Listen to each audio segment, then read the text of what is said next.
Well, good morning, Bakersfield, surrounding communities, and everybody watching online on YouTube, Twitch, and Facebook Live. This is the Early Bird Special on this 5th day of November. I am Chris Burdick. That is Sparky. Sparky, good morning. Good morning. Let them know what they're in for, my friend. Oh, we got a jam-packed Wild Thing Wednesday type show, man. We're going to get into, we'll recap the trade deadline in the NFL. We'll jump in our Renegade report with Renegade Rob and Kenny Calvin as Renegade Rob made his way back from the Dodgers parade. We'll hear about that and much more. Plus, it's Waiver Wire Wednesday, where we help you win your fantasy championships. Plus, we're going to replay a Golden Girls interview ahead of tonight's show at the Fox Theater. Absolutely. We've got a jam-packed show. You can jump in anytime. You got fantasy lineup questions, just something off your chest. You got a Wild Thing, crazier story than we got. Text or call in anytime at 661-842-2000. And don't miss that Golden Girls show. It is tonight in Bakersfield if you want to go check it out. Tickets are still available. AXS? Yes. I would assume. And you can go to the Fox Theater's website. And I'm going to go with my wife. I'm still a bit on the fence on what to expect, but I love comedy, so I'm looking forward to it. I would assume if you like the Golden Girls, you're going to enjoy this. And I know a lot of, at least my friends, especially during the COVID era, definitely jumped on the Golden Girls train. So this might be something for you, and it's pretty good price. I'm not gonna lie, these guys are hilarious. I've seen plenty of videos of it, and I would be going tonight if I didn't have other plans already. And if you don't have plans tonight, you can go by the Woolworths diner. I'm gonna go have a burger with the wife and have a milkshake before we go in, and it's I think I have a peanut butter one. Great prices, dude. I've been looking at that, but every time I get a burger, then I'm too stuffed. But I will say it's not just lunch hours. The Woolworths Luncheonette Diner is open Monday through Thursday until 8 o'clock. And then they expand the hours until, I believe, 9:30 or 10 on Fridays and Saturdays. They are closed Sunday. And if you're driving around downtown right now, I have to give a shout out to my boys over at Reverb Coffee, man. That coffee. I'm not a coffee person, but if you need a wake up, they will definitely hook you up. And my buddy Sammy has been telling me about this drink, something Figgy Smalls. So he walks around the building, Figgy, Figgy, Figgy, can't you see? Oh, God. And I'll just say he's pumped up. He's energetic after that drink. So if you need a wake up on your hump day, stop by Reverb. It is on the first floor of the Woolworth building. And I'm looking forward to having them on once things slow down. But before we get into any sports, I know the NBA Cup is going on, and my Chicago Bulls down by 24 to the Sixers last night and came back, baby, and won at the buzzer. I just have to say it. I know it's early. We're good. I know it's November, and it doesn't mean jack. Look, but man, my Bulls are looking good, man. I've been waiting for decades. No, this is true. This is absolutely true, and I'm happy for you guys. Anytime the Bulls are doing well, it's actually good for basketball, in my opinion. Everybody says that about the Knicks. I say that about the Bulls. Yep. Because, yeah, Michael, it's been a long time. I mean, it's been a long time. We love seeing the Bulls win. However, Cleveland's getting the point guard back tonight, too. And, nice. Yeah, y'all better be on notice. Is that who they're playing? No. I was going to say, don't tell me that. No. I don't think we play Chicago tonight, but I'm very happy to see Darius Garland get back on the court, although Cleveland's still dealing with a lot of other injuries, and for some reason we can't rebound this year. Don't get me started. And our boy Kyle Pitzer will be joining us Friday. He actually made it down to crypto.com arena to catch his heat over the weekend. So nice. I'd like to hear what if he had a good time. So I'm sorry, that's LA. I don't know why I was thinking Inuit Dome, because I was going to say, oh, great, we could ask him how it feels to be around Clipper fans. But nope. Laker fans right now are absolutely buzzing, though, because they are doing everything right and still winning basketball games, even without LeBron James and sometimes Luka, because Luka's been on and off due to injuries. Austin Reeves also dealing with something, and they have looked fantastic. We'll get to a lot of basketball here in the next couple days, but there is so much to talk about in the world of football, because we had a trade deadline yesterday that I don't think anybody was really expecting. A lot of names we were talking about potentially moving did not, and a couple names that nobody saw coming ended up, well, getting moved. And I'm just going to come out here and say this. Woody Johnson and the Jets are on fire sale. I did. You want to talk about two guys I did not expect to be on the move whatsoever, but they got 3 first-round draft picks and a second rounder for them. Quinnen Williams headed to the Dallas Cowboys. As I told you guys yesterday, Jerry had to do something, especially after the comments. You can't sit there and say, I'm sitting on a trade right now. I can do whenever I want. I don't know if I'm going to do it. And then for the next morning to hear it was Logan Wilson. Yeah, I don't think the fan base was very happy to hear that. I think he was more talking about this one. I think he knew that him and Woody were talking back and forth and saying, all right, let's get with the GM in here. Let's talk about a potential trade move here, because they have been talking to the Jets for a while when it comes to, well, from what it was being reported, it wasn't Quinnen, it was Quentin. But it looks like it was Quinnen all along that was on the board, and the Dallas Cowboys find themselves another defensive tackle to potentially help with their run defense. It's not going to help your pass defense very much, to be honest with you. Although Quinnen has his abilities, he's just kind of moved down in that area the last couple of years. But who knows? Maybe that's just because he hasn't been motivated to play very hard because he's been playing for the Jets. God only knows. The other massive blockbuster trade, though, was Sauce Gardner, headed to the Indianapolis Colts. And I am absolutely ecstatic for this dude, because this is one of the best corners in the league who has been, well, overshadowed. Stuck in the the Jets. Stuck in the muck with the Jets. Now, again, when you put him up against guys like Patrick Surtain, I think Surtain is a little bit better right now. Obviously, winning Defensive Player of the Year is a good reason for that. But Sauce is still right there.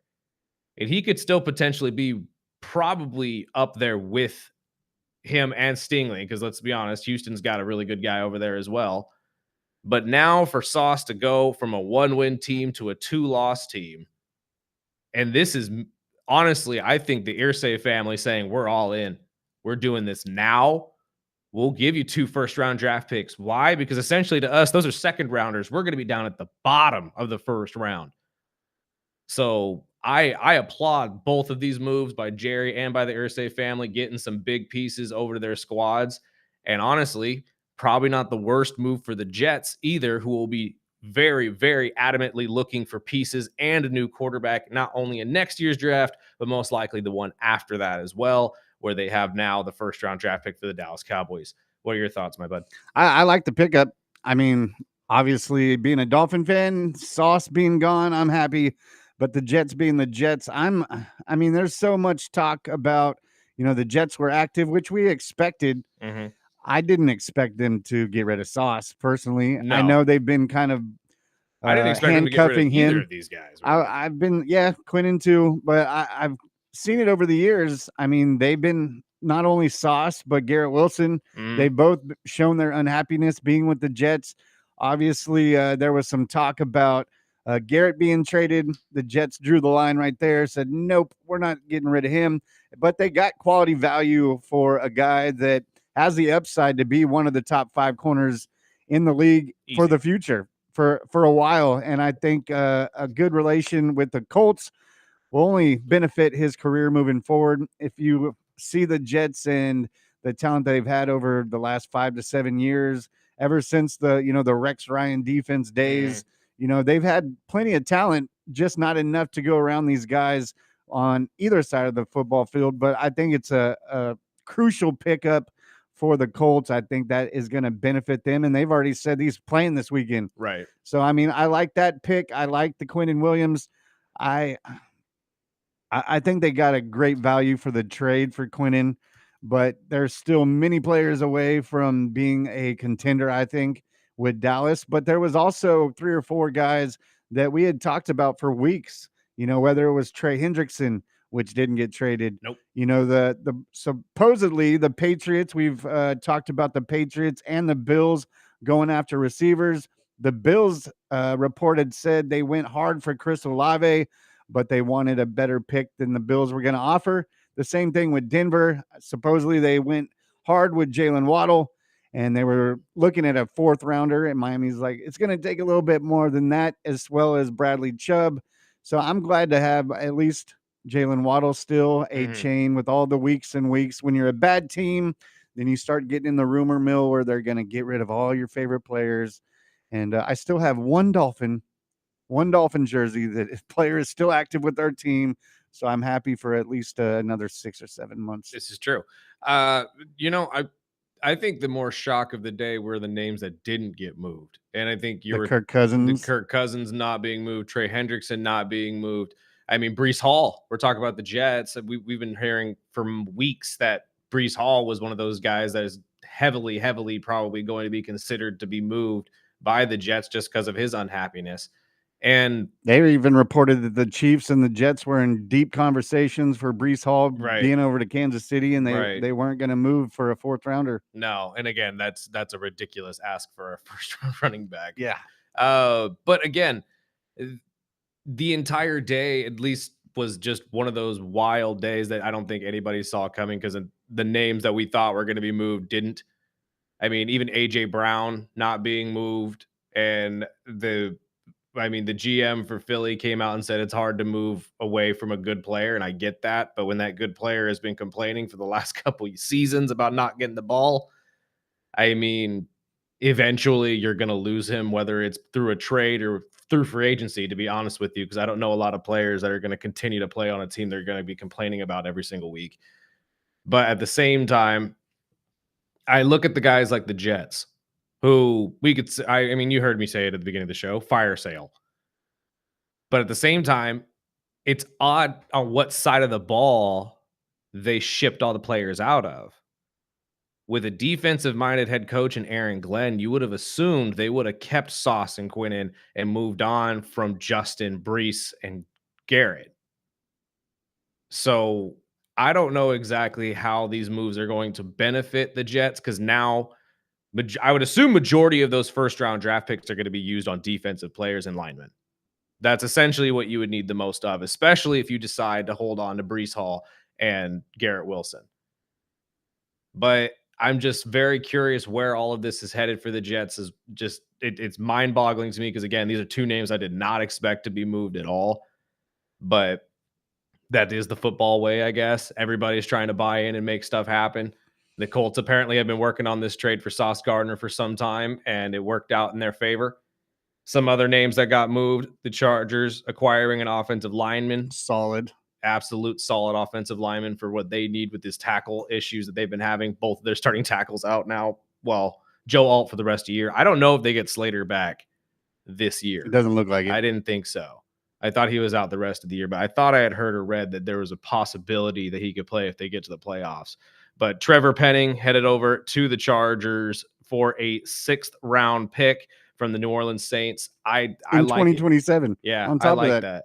That's a solid pickup for an offensive line needed team. Oh, 100%. And this could potentially be a good fill-in guy for them to help out and, again, stop Justin from having to run for his dang life every single play, because that's essentially what the Chargers are just looking to do right now, is keep him absolutely upright.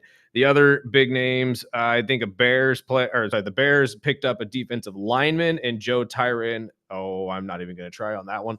Shahinka. Yeah, there we go. We'll go with that one from the Cleveland Browns for a 7th round pick. And I believe a 6th rounder as well is being used in that. Again, not a huge one that people are going to look at. But the last one that we have to talk about, Rashid Shaheed ends up going to the Seattle Seahawks instead of the Buffalo Bills. Seattle is also one of those teams that's going all in. They're getting every single weapon they possibly can for Sam Darnold to throw to. How do you think this is going to fit into the system? Shaheed has a past with this offensive coordinator, as he used to play with, the offensive coordinator used to be in New Orleans when Shaheed was younger. So I would assume they're going to go back to using him in whatever ways they did back then. But with as many targets as Sam Darnold already has, I mean, we haven't exactly seen Cooper Kupp flash anytime soon. So I was wondering if that's going to benefit Kupp or benefit Nigba. But either way, it's going to benefit the team because that's a hell of an offensive weapon that you just added halfway through the season. Jackson is obviously the best receiver. Well, I can't say the best receiver, but one of the best receivers in football. And I don't think he needs anybody else to come onto the team to continue to catch balls. That just makes Seattle, even their running backs are going to feed off of this. I was going to ask the same thing, but do you think fantasy-wise, is Shaheed or the Raiders receiver that was Jacoby Myers shipped to Jacksonville. Are you looking at either one of those? Oh, yeah, both of them, honestly. Because, again, Trevor Lawrence throwing to Jacoby, I assume we're going to see a lot of that in the next couple of weeks, especially with how many wide receivers are banged up for the Jacksonville Jaguars right now. But Shaheed going to Seattle, I think it's only going to benefit him because, again, New Orleans didn't exactly have a great quarterback to throw him the ball. And Shaheed is one of those guys that is a deep ball threat and can break away. I think he's probably one of the fastest guys in the league right now. And if you could get him a quarterback that could throw him a deep ball that no one else can go catch, I don't see why this wouldn't benefit him. That's why I said a perfect place for both of these guys would have been Buffalo, because Josh Allen obviously needs those types of receivers, and both of these guys would have fit perfectly. But I think both of them going to these teams are going to benefit their careers going forward. And Shaheed most likely will fit into the spot where I think they were hoping someone like Cooper Kupp would have, what Tyler Lockett kind of used to do for them, which was a lot of the deep ball routes, extending that safety deeper than usual to open up more holes inside of the zones. I mean, this is going to work out great for Seattle, who is absolutely looking to take over the NFC West, and nobody was expecting that. Sam Bradford's going to be cooking. Well, I mean, he just came from having Justin Jefferson and Addison and guys like that in Minnesota, and now he's already been thriving with Nigba. Now you throw in another key receiver that can help him. I mean, I might be able to pick him up now that I've lost Jaden Daniels. It's entirely possible. And that is one of the things, too, when it comes to our waiver wires this week. It was rough for me this week just because of some of the matchups you have to deal with. And my favorites of the waiver wires, unfortunately, are all on buys this week. But we'll let you guys know what you can do with your own fantasy football leagues here later on today. Text in 661-842-2000. If you have any lineup questions of your own, we could help you with that as well. Let's take a break real quick. On the other side, we'll get to some of our surprises of which teams didn't make moves during yesterday's trade deadline. This is the Early Bird Special right here on ESPN Bakersfield.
Welcome back.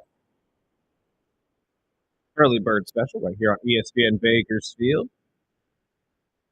We already went through some of the major trades from yesterday, but we got to talk about the teams that didn't make moves, which ones we were honestly surprised about. We already kind of talked about A.J. Brown and the Philadelphia Eagles, who made plenty of moves on the defensive side, but did not move away from wide receiver A.J. Brown. And I mean, Rosemont made a very good point. It's hard to move away from these guys. It's hard to move away from these star players, not necessarily like teams that don't want them, but moving away from a guy like AJ would impact your offense greatly, no matter what. And I think that they're still hopeful they could figure this out with him. But like I said in the last segment, when you have a guy who's complaining every single year that he's not getting the ball enough, I don't think that's magically going to stop happening.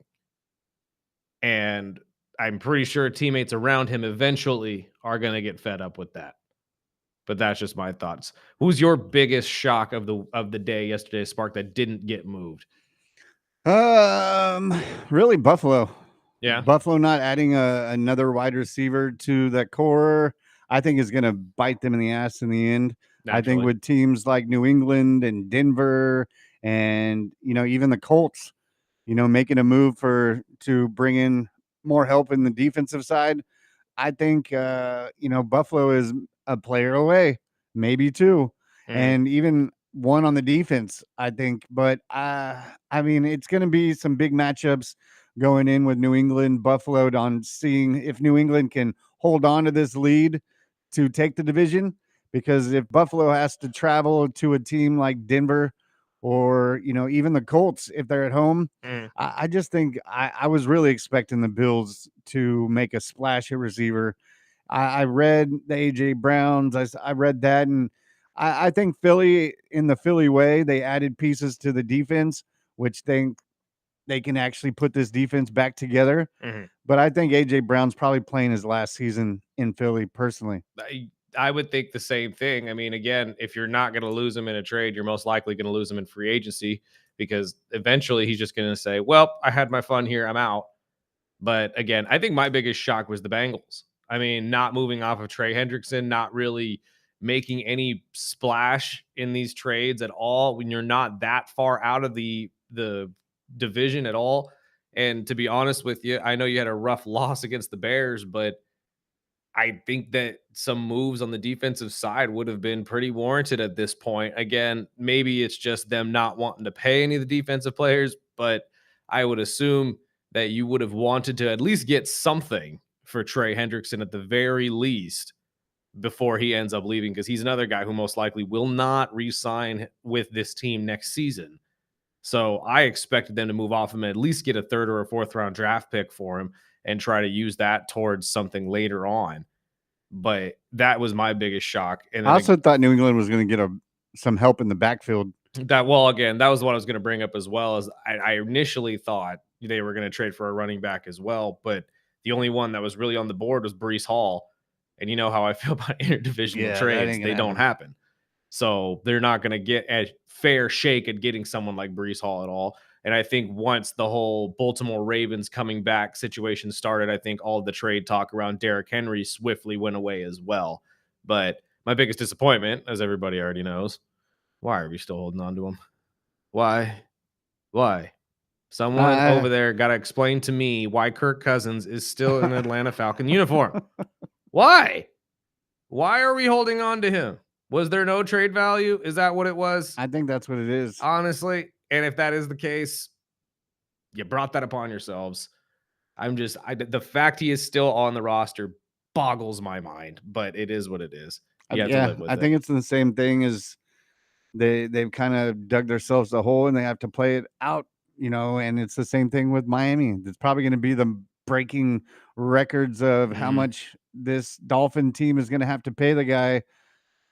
But our team dug ourselves in these holes, and now we're going to have to play out of it. I personally thought somebody was going to at least take the bait. But now the more I'm reading with the Raiders is this might be a one and done year with Pete Carroll and Geno, which I would be shocked. But the Raiders are trying to be a different type of team that people remember them as. And I think the more reports I'm reading of the confusion in the building and not being on the same page of the direction of what they want to take the Raiders. And Right. now with Brady's 2 cents added, I don't know maybe if the second half of the season looks any better, but if it gets any worse, I would almost jump on it. Probably is the Well, I probably the mean, same time. with the trajectory of the team and everything that's going, it makes sense for Gino for sure to be a one and done. Pete Carroll, I'm not 100% sold on yet, although we weren't necessarily impressed with the coaching hire when it happened. And if there is somebody that is on the board that's probably a little more likely, I could see Davis saying, you know what, it's time to move on and figure something out. I just, I don't know. There's something about that there might be some validity to it. Gino for sure, just because he's not playing well at all. But that's another team that I was expecting to make at least some move, maybe for Anthony Richardson at the very least, to find some sort of young quarterback to give yourself some life just in case Gino doesn't work out for the rest of the year. But I don't know. The Raiders themselves, much like the Jets, I think, are just gearing up for this next draft, gearing up for what they can get, and holding on to the key pieces because you're not going to move on from guys like Brock Bowers or any of these other pieces like that, like something like the Jets would do. But at the same time, they've got a lot of needs everywhere on the field. And it really would benefit from them moving on from somebody, maybe like Max. As much as I don't Raider see it fans, happening. I know, and again, I don't either. I wouldn't want to see Max Crosby play for any other team. But much like the Jets, can you really ignore the amount of draft picks you could potentially get for that guy? I Because if mean, Quentin Williams is going for a first and a second, if Sauce is getting two firsts, what do you think Max Crosby would get you? Like, you know what I mean? Like that's my point. So it's like that's why I honestly another one. If we were talking about blockbuster trades, no one was actually thinking of. I thought for sure Max Crosby to Detroit was going to be on the ledger because that's the only other team I could possibly see Max Crosby playing for is the Detroit Lions, and that's only because of obviously him coming from Michigan.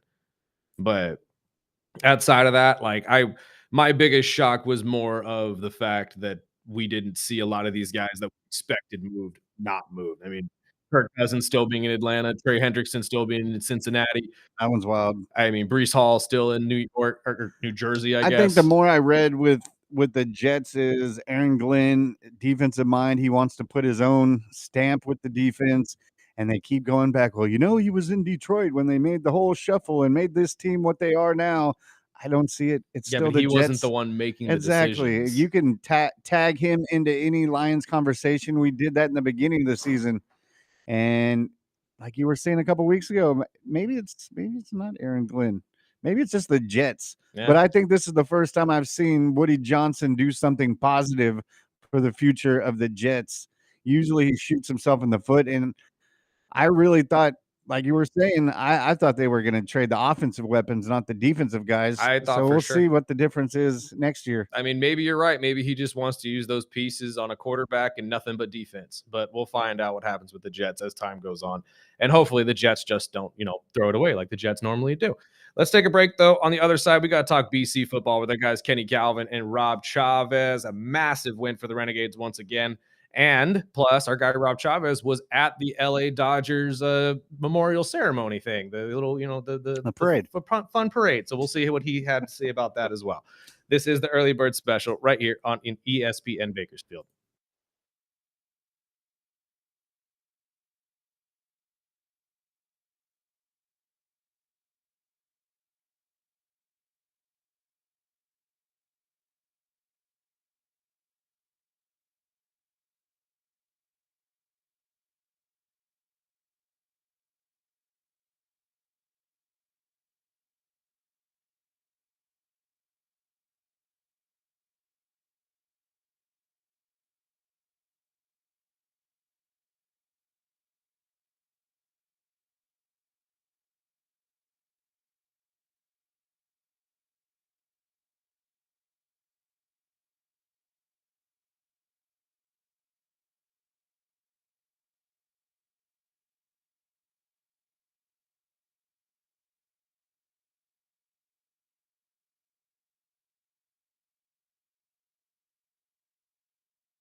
We've officially been invaded by Dodger fans.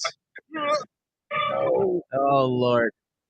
This is the early bird special right here on ESPN Bakersfield 101.1 FM, 12:30 a.m. We are also streaming video every single weekday from 7 to 9 on Facebook, YouTube, and Twitch. And it is time to talk to our guys, Kenny, Calvin, and Rob Chavez. And that go. Good morning, guys. Good morning, sir. How are you? So, where do we want to start? We want to start with the Dodgers, or we want to start with BC? Let's start with BC. All right, we'll start with BC. 59-0, massive win for the Renegades. How do we feel after this game going forward? I know there's a small chance that we could still have a little bit of postseason football, but I mean, you never know how these things go. But how do we feel about this after another massive win? I'll let Rob take the lead this week. I think we are on the trajectory that I think we thought we were going to be after those two very competitive losses that we had to the number one teams in the state in Golden West and Ventura. I mentioned that last week on our pregame show that we did up the college.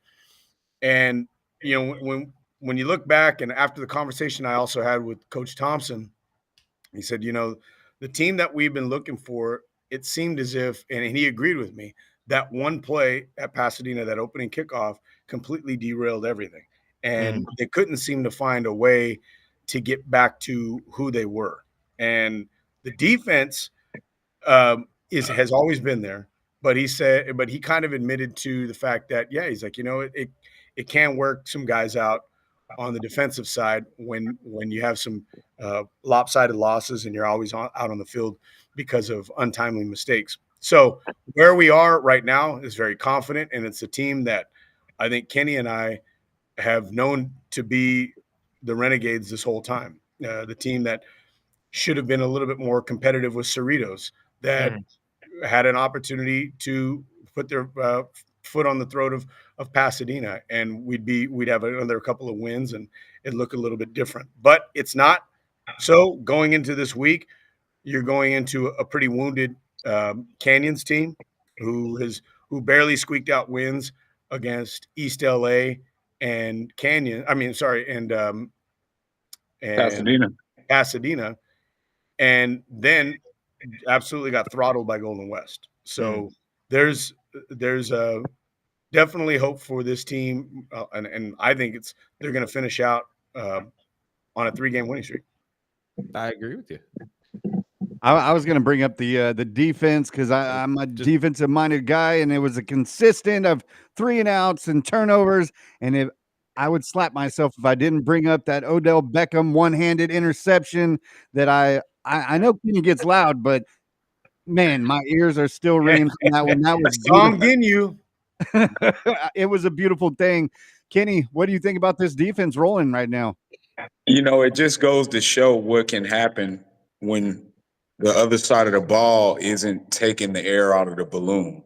Right now, you know, and it's the last game of the regular season. I don't want to continue to harp on the things that didn't go well for the offense, but as defensive guys like me and you say, you know, we're an energy-based operation. And when you distort that energy by not keeping it consistent on the other side, the morale just goes down. And I've seen it happen before. I've actually played on a couple teams like that where you're doing everything you can defensively and it just doesn't work offensively. And now you don't even want to play in the second half after you're seeing things happen. So to see our defense continue to rise above the occasion is definitely validation on everything that we talked about early in the season. If we can find a way to turn teams over, it just creates an energy for the rest of the guys. And I think that's one of the things that's been consistent over the last 2 weeks. Next game coming up, last one, as you said, College of Canyons. What do we know about these guys, and what can we expect?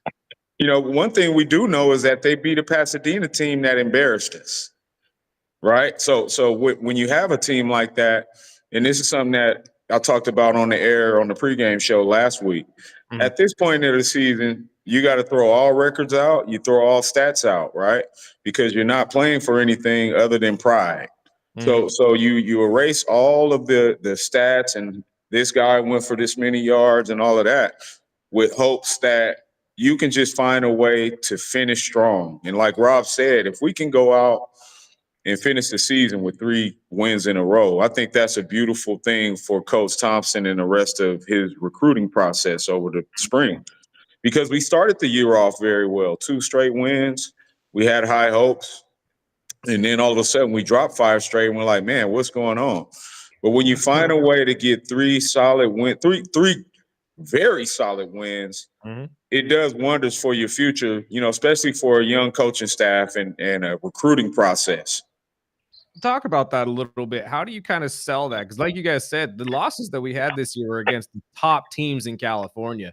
So I feel like even with those losses, you can pull in a lot more recruits who are just saying, you know what, I could probably go to that team and make them better than the other guy. Yeah, the way that Coach Thompson was explaining to me that him and all of his coaching staff was going to hit the ground running as soon as the season was over, was continue to talk to the guys who they've already been talking to. I know he was very, very cordial with Greg last week when Greg asked him about a certain running back that had not been recruited up in Delano, and I'll be a little less cordial for Coach Thompson and say these guys are out there all the time and they're talking to these kids. Any of the top football players in not only in Kern County but throughout the section have been talked to by this Bakersfield College recruiting staff. And on top of that, they're going to hit the road. Kenny can talk more about the out of town recruiting because he knows that better than I do. But I do know that when you go to these kids, and not only do you explain to them, hey, this is an opportunity for you to grow as a college football player, continue to stay at home, play in front of your home crowd, but it's also like, look, not only do we have a top 10 defense, which we do in the state, not only do we have these fantastic coaches that can teach you and possibly and definitely get you to the next level, in some cases even get you to the NFL, but there are going to be holes that need to be filled, and you're the guy that can fill that. We have a guy in Carson Woods who's 4 pass completions away from being the all-time completions leader, and this guy was a local guy being recruited by D1 teams. You've got 2 guys in Ian Jernigan and Bubba Nettles who are leading the state 1 and 2 in terms, the league, but they're top 10 in the state in terms of rushing yards per game. These guys are all going to be gone. Who's going to be the guys that can fill that? And with a great quarterback in Isaac Woodhouse, who's got an opportunity of being the starting quarterback next year, who's got a huge arm, the Australian, the Aussie, he needs some deep threats. Who are going to be those guys? Well, the final game of the season will be airing it on our sister station right over here at Kern Radio 96.1 FM. Join us. I know it's an early start. We get a pregame with around 11:45, kickoff at 12. And going back to Saturday, not only did we really just smash them 59-0, but there was also a game 7 that was happening later that day. So, BC with the smackdown, and we all got to, being a Dolphin Giant Raider fan, we don't get a lot of good weekends when it comes to football, but we had not only a beat down for BC, but we all got to rush out and catch the Dodger and Blue Jays game 7. And what'd you guys think? Man, I know Rob's the baseball guy, but I think that was a World Series for sports fans of all, because it won over so many casual baseball fans and people that just watch it for the playoffs, right? And I have a historic tradition of watching it with my grandma when I was being raised by her. She's a Louisiana/LA lady. My mom was born in LA. So we've always had that family time. And it was just great memories for me just watching it. It felt like 1988 all over again. Obviously, Rob, you got to go to the celebration. How was that? I went last year with the fam. They had a blast. And then this year, we did exactly the same thing, got the same hotel that was right on the route. But this year, it seemed even more crowded. It seemed like it was even more festive, as if like everybody from LA felt like there was an obligation to be out there. It was, I don't know how many people went there, 500,000, 250,000, who cares? It was just jam-packed. We happened to be, again, right on the rail. And we're 15 feet away from all these guys. But even the people that were up on top of the roofs and, way back, we're talking 400 or 500 feet down a block just to get a glimpse of these guys. It showed what it means to the LA community. And I know there's a lot of people out there that don't necessarily appreciate the Dodgers, but if you can see how LA travels, they've got a fan club that goes and takes over 4 or 5 different cities every single year, Mhm. and how much pride they have in it. I mean, yesterday there wasn't any violence out Mhm. there. That was what was really nice. Everybody was fantastic. We went down to Grand Central Marketplace down below, and it was crowded and everything. There was nobody breaking stuff. There was a lot of "Let's go Dodger" chants. It was really nice to be able to see people from all walks of life, being able to come together for one common purpose. It was pretty cool. I know plenty of people that called out sick that day too, just to go down to LA to be a part of that. That's Well, awesome. they shut the courts down, Yeah, because exactly. you couldn't even get to City Hall. Heck no. And then last question for both of you that pertains to this, and let you guys go because I know you're both incredibly busy. The first thing that we brought up after the win was, what does this mean for baseball going forward? What do you guys think is next for baseball? Do you think these owners are finally going to start opening up the pocketbooks and start paying these players to get teams of their own? I mean, I think it's a great example of how far things can go. I'm always impressed by the way that baseball is able to stretch the dollars already, right, compared to my sport.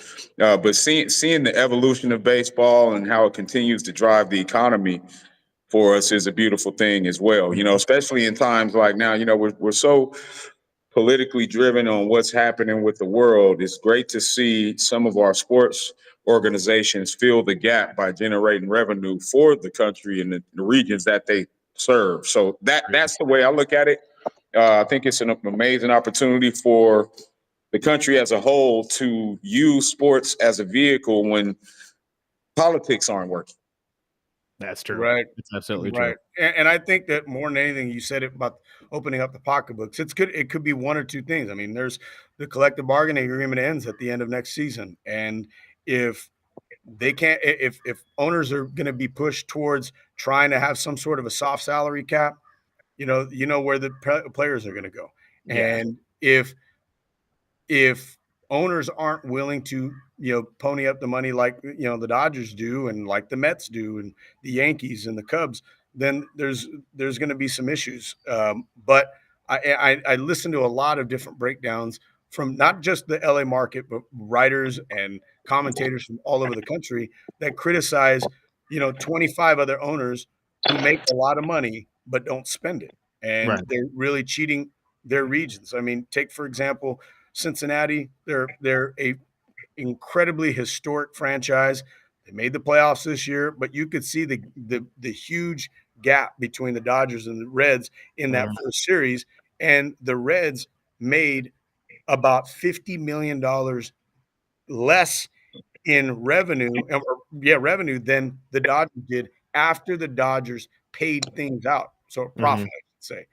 Um, that just goes to show you that if you spend it, there's going to be some profit on the inside. So Right. just really depends on the markets and how things go. But I really hope that they don't do what they did in '94 and shut things down. I agree with you. I don't think that's necessary. I think we could find No. a middle ground here. Maybe a soft cap, like you said, but at the end of the day, it's just the way baseball is being played right now. And if you're willing to put down the money, and like you said, you got to spend money to make money. Shoot, look at Right. all these former athletes, former football players and basketball players that are Right. pushing their kids to go play baseball because Absolutely. there's so many opportunities, not only here, but in Canada, Yep. Mexico, Korea, Japan, Hey, overseas. Exactly. hey, I joke that I still might have something in the tank, man. I might be able to give Do it. a team a good 5 years. I'm gonna go to the batting cages and start working out Look, over brother, this next 6 months. if Russell Wilson can do it, so can you, Kenny. I'm gonna tell you that right now. Thank you, gentlemen. We really appreciate your time as always, and we will talk to you one last time next week. Appreciate it, All guys. right, guys. Thanks, guys. We got to take a break real quick, pay some bills. This is the Early Bird Special right here on ESPN Bakersfield.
Welcome back.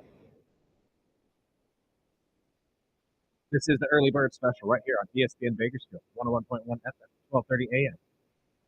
We are also streaming video live every single weekday from 7 to 9 on Facebook, YouTube, and Twitch.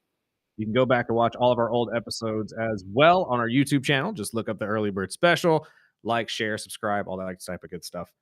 We got a couple text messages we're going to get to before the end of the first hour. And then the second hour, we got plenty more to talk about. We got a Wild Thing Wednesday story for you guys that you're not going to believe, plus our Waiver Wire Wednesday as well. And we're going to re-air an old interview with the Golden Girl.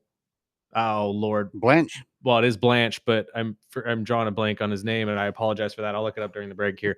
But we had a fantastic interview a couple weeks ago with a fantastic comedian who has a show here in Bakersfield, the Golden Girls, The Laughs Continue. Go check it out tonight. Tickets are still available at AXS, and we're going to replay that at the end of the show, which means those of you who are on stream on YouTube, yes, we'll be ending a little bit early today. I apologize for that. But if you go to the radio side of all of it, you'll be able to hear the interview. Yes, and the first text is it safe to release Jaden Daniels on my fantasy team? Yes, 110%. I would say yes. I did the same thing. Because again, it's starting to hit those points where you really have to weigh not just the injury, but where the team is and if they're even going to push for that guy to come back or not. We talked about this yesterday with Joe Burrow. Are the Cincinnati Bengals even going to tell Joe that you can play this year just because God only knows where they're going to be when he comes back? So I would say it's probably safe to say Jaden's year is done. The next one says, should I roll with Dowdle or the guy I can't pronounce from the Bears? Honestly, Dowdle. Rico has emerged as the new star running back for the Carolina Panthers, excuse me. And honestly, I didn't see it coming. With the love for Chuba Hubbard the last couple of years, and now they've kind of just thrown it away for Rico. I get Rico had 2 fantastic back-to-back games, but they have really started to lean on him more than Chuba, so much more that Chuba's barely getting the ball. So I would say go with Rico. The next one says, should I roll with DK Metcalf or Diggs this week? Oh, that's a toughie. I mean, I don't really trust any wide receiver in Arthur Smith's offense, but DK has been solid, I guess.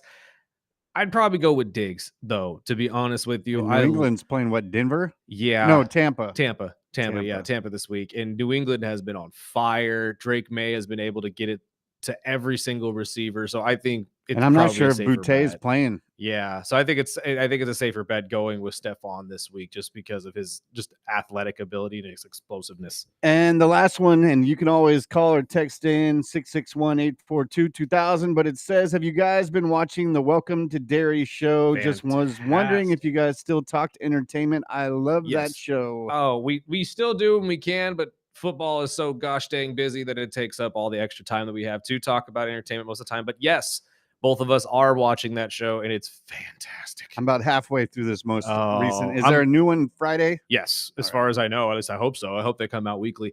But I'm just going to say this right now after watching the first 2 episodes. Pennywise took it easy on the Losers Club.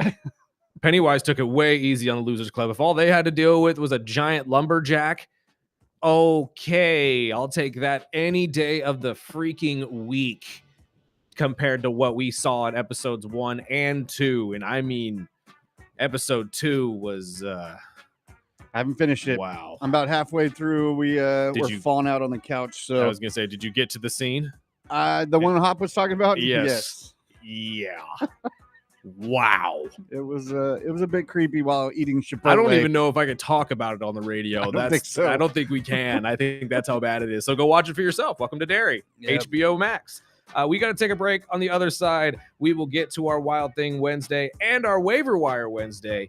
This is the Early Bird Special right here on ESPN Bakersfield, 101.1 FM, 12:30 a.m. We are also streaming video on Facebook, YouTube, and Twitch. We'll be right back.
And welcome back to the Early Bird Special on this Wild Thing Wednesday. We have a fantastic show for you today. We want to thank BC Football for joining us. Kenny Calvin, Rob Chavez last hour.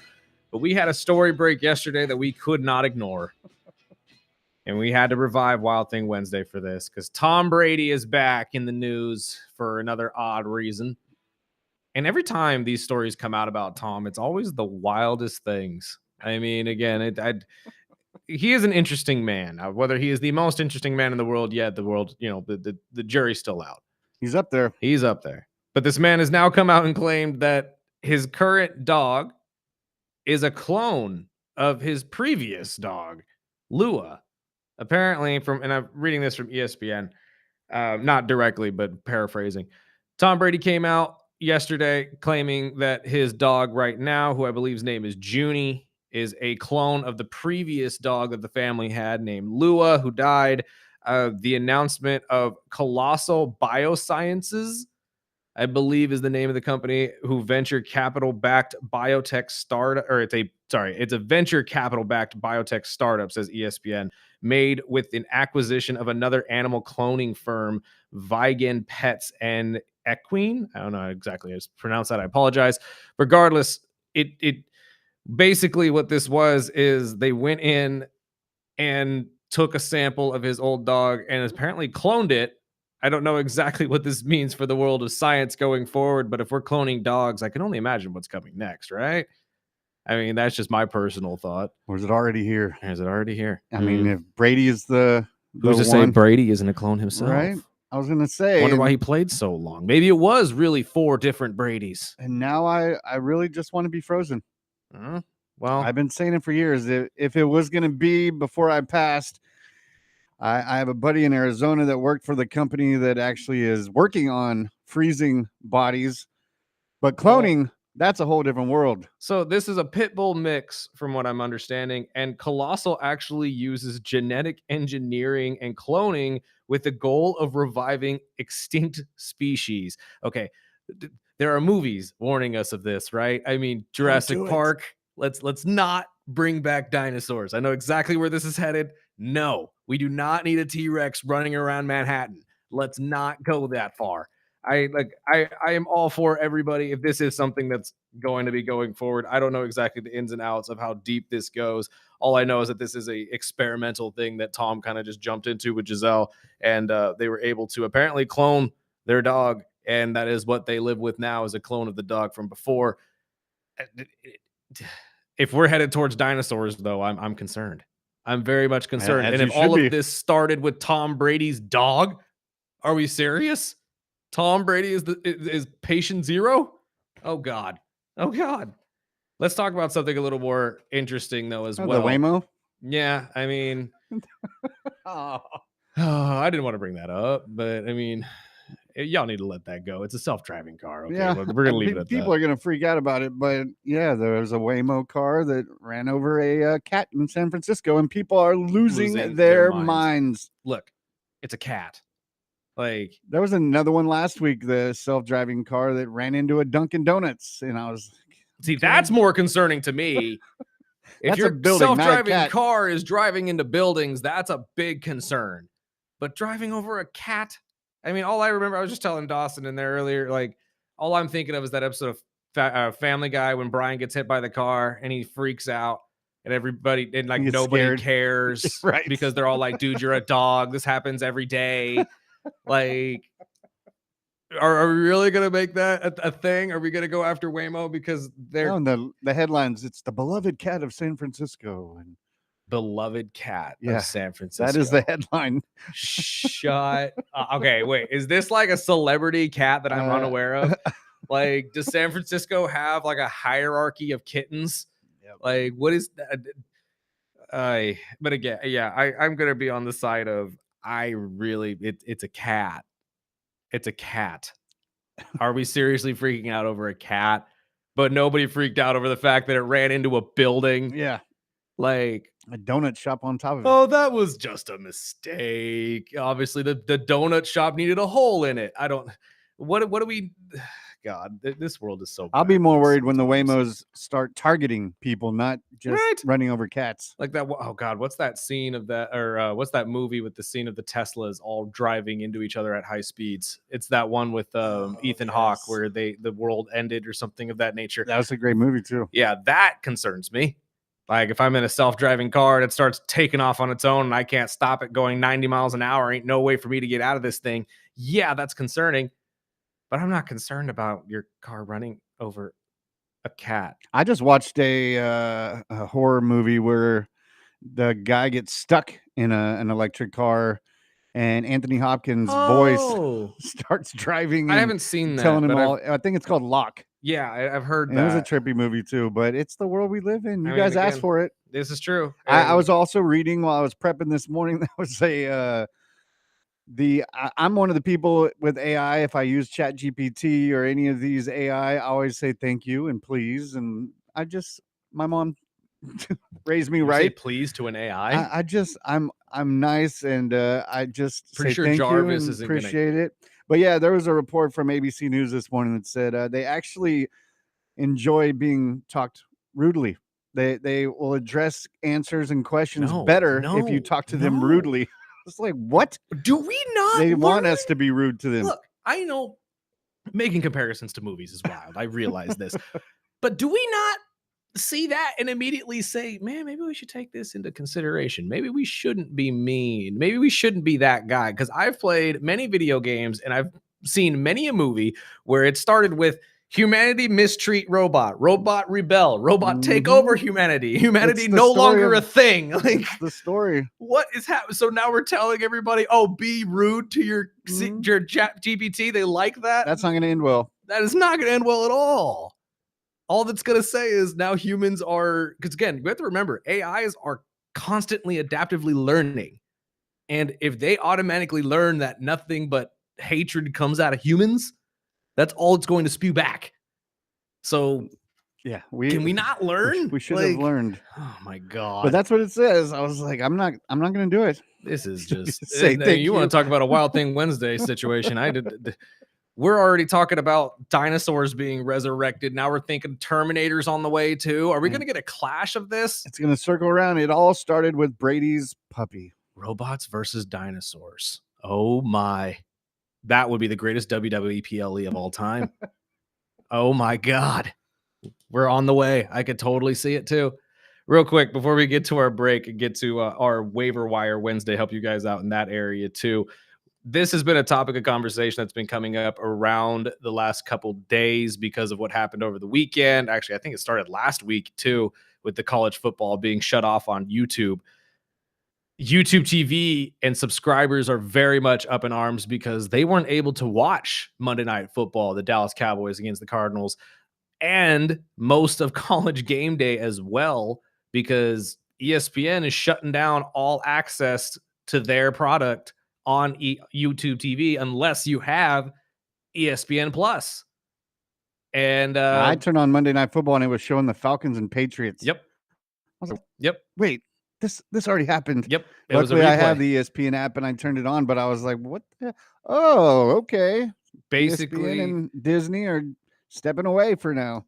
I think it's more ESPN sitting there saying, we're pulling all of our people off of your app.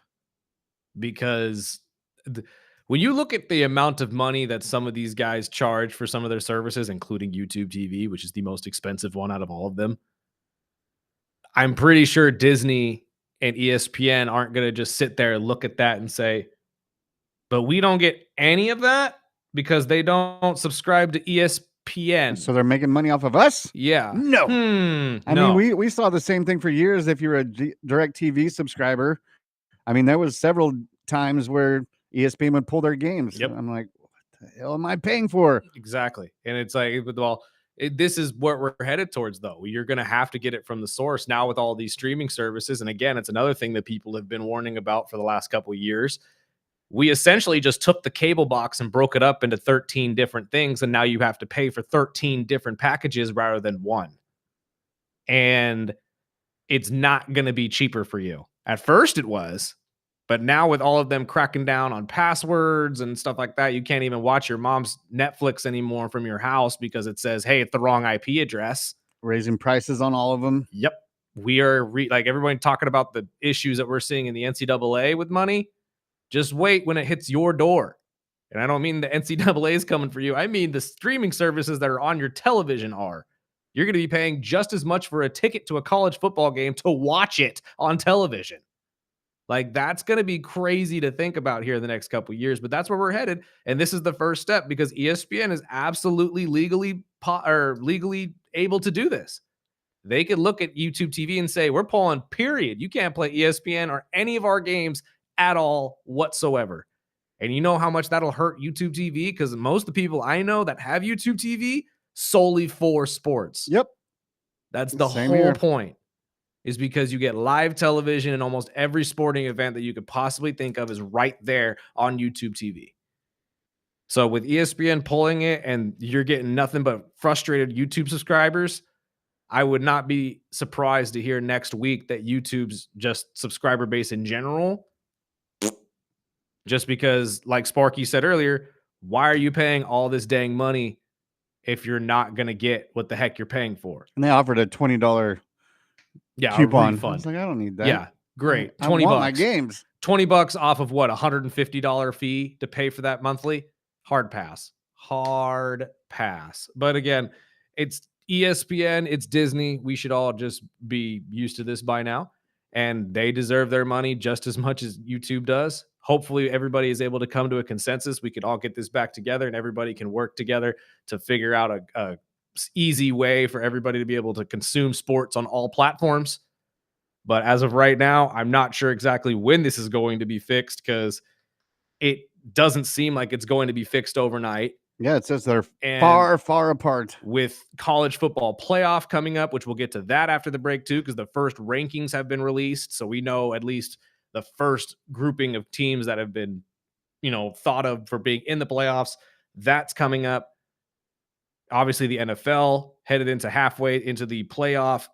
Second half of the season headed into the playoffs. YouTube TV, if they want to keep all this stuff, is going to have to work quick. And we're going to probably be seeing a massive, massive dollar sign to get that done. Let's take a break real quick. On the other side, we'll talk about the college football playoff rankings, plus give you our waiver wire Wednesday help the week. Help you guys win your fantasy football matchups. This is the early bird special right here on ESPN Bakersfield.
I'm surprised you didn't play any kids yesterday with the A shirt on.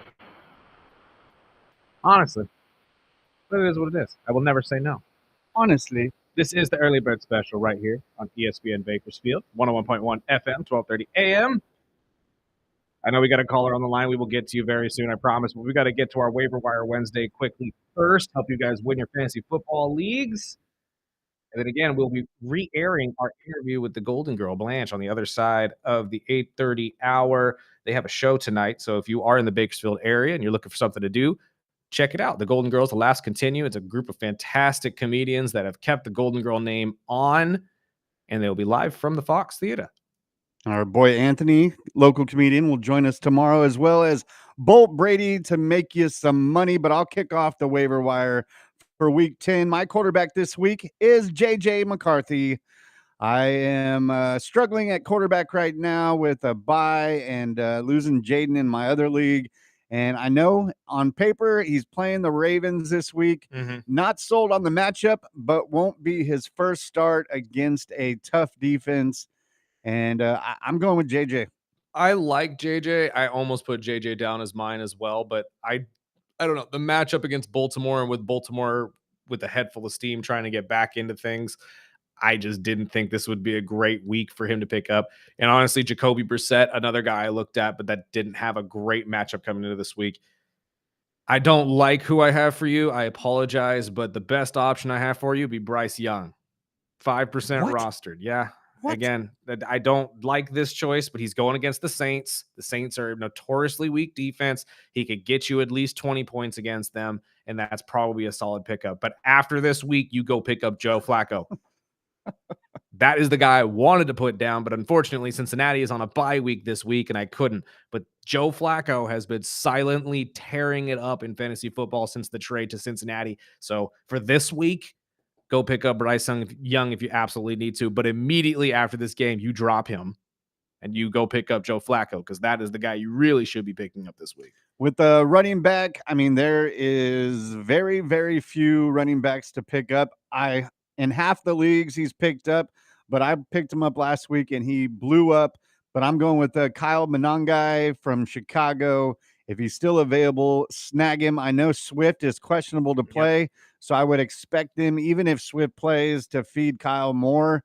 But hey, if running backs are tough right now, and until I know there's another guy out in Arizona, the guy that fumbled the ball on the 1 yard line, that's expected to get some touches this week, but I don't trust it. No, I don't expect him to either. But at this point, I also have Kyle as my running back to look for.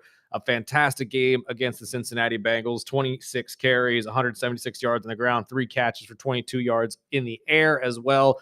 Do I expect him to have the same kind of game? No, because as much as the Giants are beat up, they're still a pretty tough defense. They give up a lot of points to running backs, but that's really because teams that go up against them have to use their running back to open some stuff up. I expect him to get his yardage, but at this point, like Sparky said, it is really, really tough going trying to find some running backs in the waiver wire area.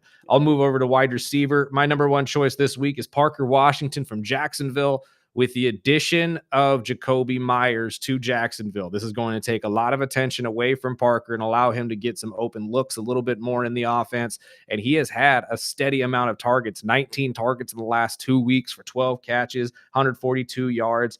It looks like he will be that new number 2 next to Jacoby Myers until guys like Brian and guys like Travis get back from injury. So I'm going to go with Parker. My wide receiver is a guy that I've picked several times, and now that Jacoby is out of Vegas, I'm going to roll again with Trey Tucker. I think now with Brock Bowers being back 100% after 3 touchdowns last week, it looks like he's back. And now with Trey Tucker being the true number 1, I think he will expect some targets this week. And then finally, my tight end. And this guy went off a couple weeks ago before their bye week, and I'm rolling with Mason Taylor with the Jets. The kid is going to lead the team in targets now, and I expect him. If you need a Band-Aid or a bridge tight end for a week or two, I think Mason Taylor's the guy. I've been saying it for weeks. I love Mason Taylor in his game, and I agree with you. I think the targets are going to go up tremendously. My tight end for you this week, though, is Colston Loveland. Love the kid. We've been waiting for a breakout game from him. He is the number 1 tight end taken in this last draft over Tyler Warren. although he's been overshadowed by Tyler Warren because Warren looks like the best tight end in football right now. But this last game against the Cincinnati Bengals, I think, gives him that confidence to really get going and look like the tight end he is meant to in Chicago. The other one I want you to look out for, though, too, after this week is Luke Musgrave from Green Bay. Back when Musgrave and Kraft were both rookies, both of these guys were getting a lot of touches and a lot of targets. The last couple of years, it's really moved towards Kraft only, and Musgrave's been left in the dust. Now that Kraft is out for the rest of the season, I would expect Musgrave to at least step up into that role and hopefully fill it pretty dang well, because he has his moments of looking fantastic.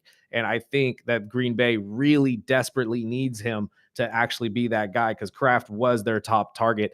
And not to mention, they're missing their number one rookie receiver in Golden because he is questionable. Watkins has come back and had some flashes of being good, but he's still not the wide receiver that they expected to be. So I would expect Luke Musgrave to step up and hopefully get a lot of targets here the next couple of weeks and fill that role at tight end. Those are your waiver wire pickups the week. Hopefully we help you guys win your fantasy football games this week. If you have any lineup questions, feel free to text in at any point in time, 661-842-2000. We will answer them as we get them. Do we still have a caller on the line? We have Daily Dave. Mr. Dave, how are you? Dave? Dave's not here, man. Apparently not. The line's still open, but I think Dave may have hung up. Or fell asleep. Don't necessarily blame him. He had to wait for our waiver wires to get done. Yes, I apologize, Dave. And tomorrow we'll do our picks. And then, like I said, we'll have Anthony. I can't say his last name, so I'm not even going to try. Howdy Guy. Howdy Gee.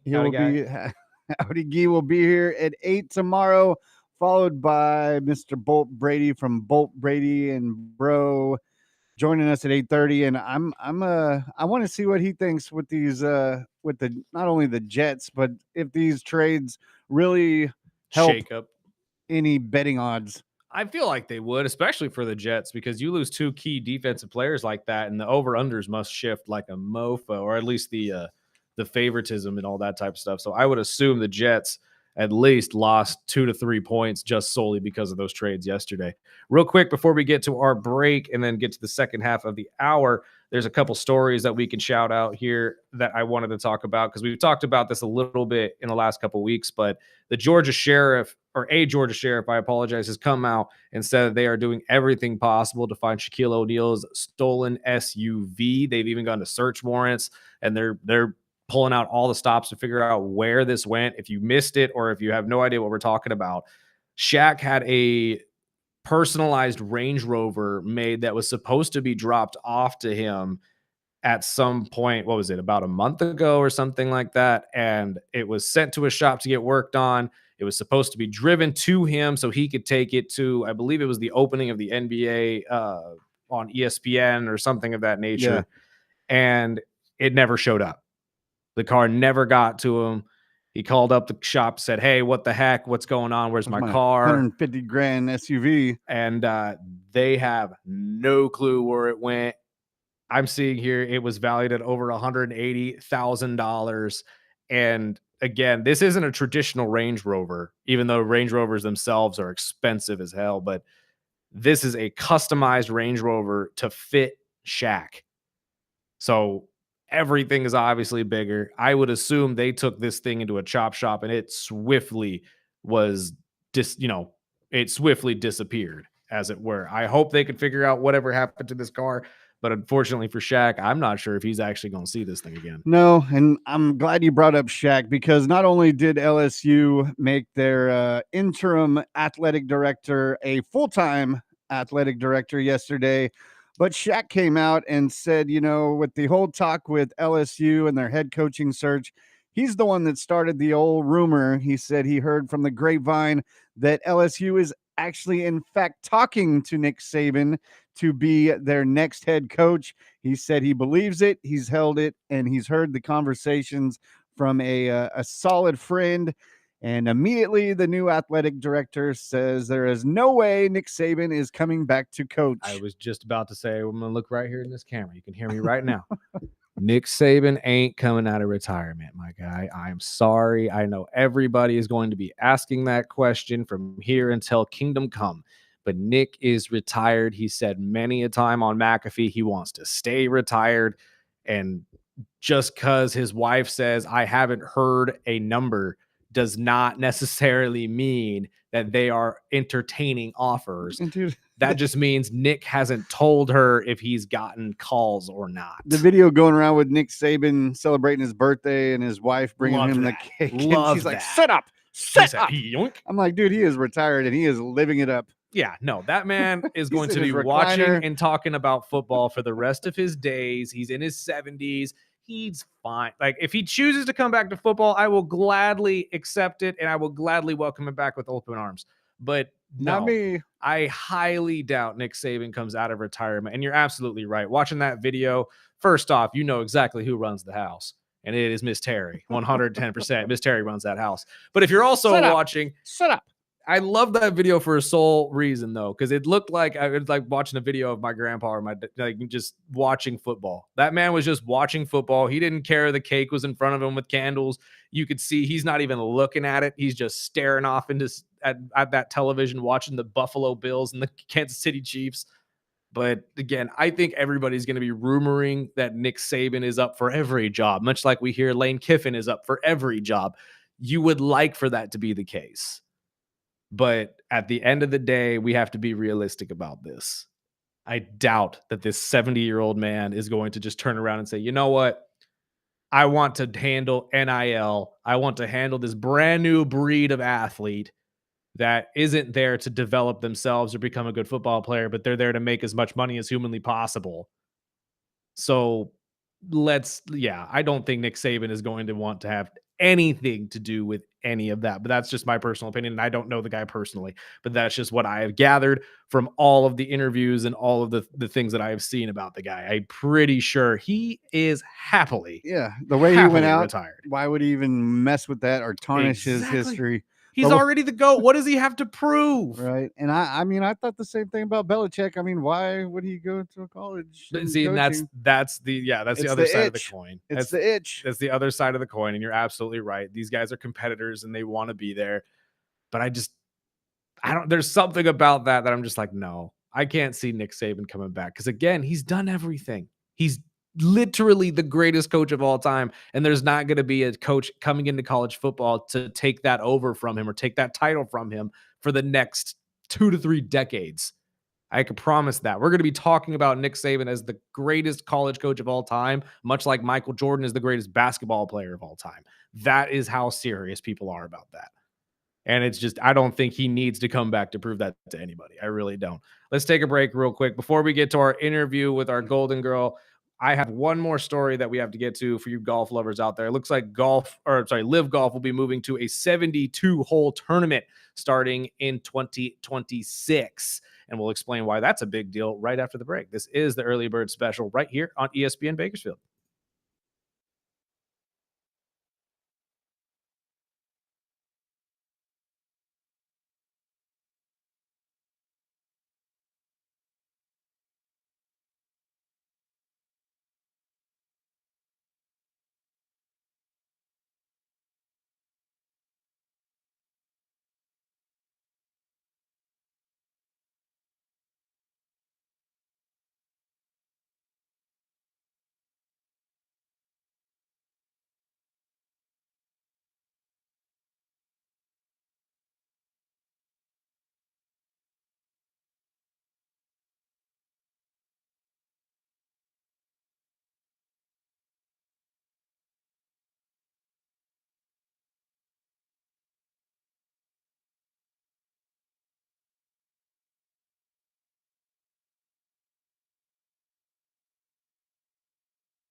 Welcome back.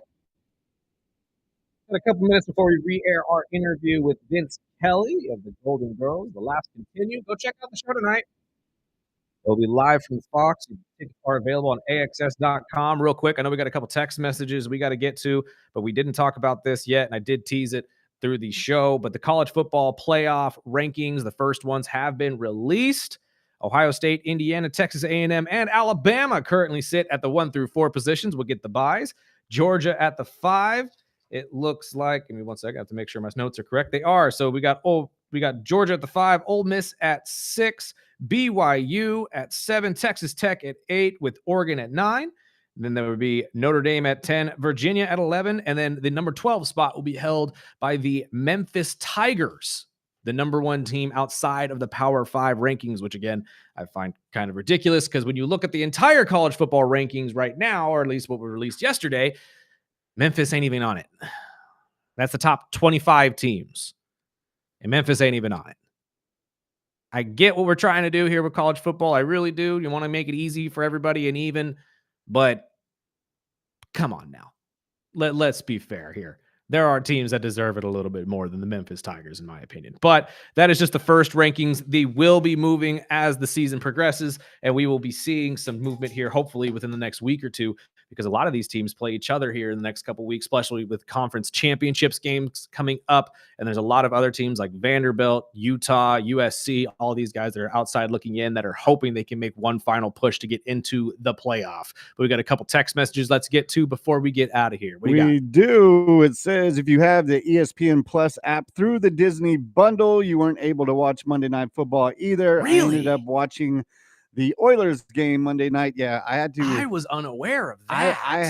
I had it on the ESPN app, but I also had to get the the real ESPN app. What? So through the bundle WWE. isn't even the real app then? How does that work? You have to have the premium, just like for the WWE. So the 30 plus $1 a month one. I think it's like $5 more. Is it really? Yep. So and ridiculous. It's just nickel diming people, just like we've been saying. So ridiculous. And it is very ridiculous. But again, it's ESPN. They deserve their money. I mean, again, they're the central of sports. So let's be honest. The next one says, sounds like a new Fortnite DLC. I'm assuming they meant the dinosaurs and robots. Yes. Thing. Look, man. Which is they have a Simpsons one. They do. Going on my sons. I'm just saying. I mean, Simpsons did it. Simpsons did it. If there's anything, Simpsons done it. And they're supposed to add the Family Guy again. But the next one says, do I start Loveland or Taylor at tight end this week? I personally like Mason Taylor, but I know, and I like Colston Loveland, but again, I think Mason has been the more consistent threat for the Jets. So I think Sparky's right on this one. Maybe go with Mason Taylor. And the last one says, Kelsey out on a bye. Yep. Should I go with Kincaid, Mark Andrews, or Hawkinson? That is a good grouping of tight ends. How did you end up with four tight ends? Should I get them? Oh, get them. So probably picking them up. That's a good point. I personally love Hawkinson. I think TJ is a fantastic tight end. And to be honest with you, the way that stuff usually goes with the tight end position, a rookie quarterback, they love their tight ends. So I personally would go with Hawkinson, but that's just my personal choice. Yeah, and I would go with Kincaid just because Buffalo, that's his number one receiver. It is. It really is. Again, it's a good, it really is a good problem for you to have. I don't think you really go wrong with any of those three. Even Mark Andrews, who, again, has his moments looking great, but Baltimore needs to figure it out offensively before I can actually say I'm confident to say that Mark Andrews will be coming back as one of the top tight ends in the league. We are not necessarily leaving. We are stream-wise leaving. If you're on the radio side or on ESPNBakersfield.com, you'll be hearing an interview that we did a couple weeks ago with Vince Kelly of the Golden Girls. The laughs continue. Again, if you're in Bakersfield, go check out the show. Tickets are available on AXS.com. But Sparky and I are going to step away, and then right after that, you are going to hear, obviously, the great Rich Eisen. But until then, we will talk to you guys tomorrow. Once again, we'll have our guy Anthony Howdeggy here. Bolt Brady will be here to help you guys win some money on some football this weekend, plus much, much more to talk about in the world of football. But until then, we got to get out of here. Sparky, let's go home.